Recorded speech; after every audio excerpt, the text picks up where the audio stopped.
Hello everyone, welcome back to another video on how to fix online. In today's video, I am going to show you how to fix login problems with City National Bank. If you are having trouble logging into your bank account, here are some fixes you can try. The first thing to do is to check that you have a stable internet connection, either through Wi-Fi or cellular data. Then try logging in again. Also make sure that you are typing your information correctly. The second step is to clear your browser cache and cookies.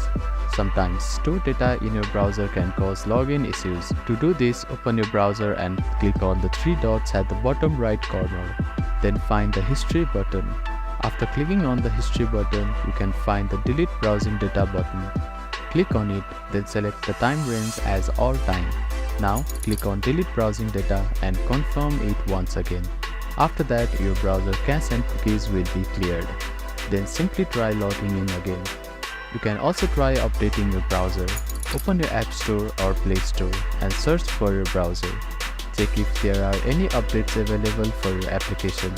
You will see an update button. Tap on it to download the latest version of it. If the issue still persists, try accessing the login page using a different web browser or device. I hope these fixes help you to get logged into your bank account. If none of the above steps resolve the issue, reach out to the City National Bank customer support for assistance. They may be able to provide further troubleshooting steps and help you solve your problem. If you have any questions, please let me know in the comments below. Don't forget to like and subscribe for more helpful tips and tutorials. Thank you for watching.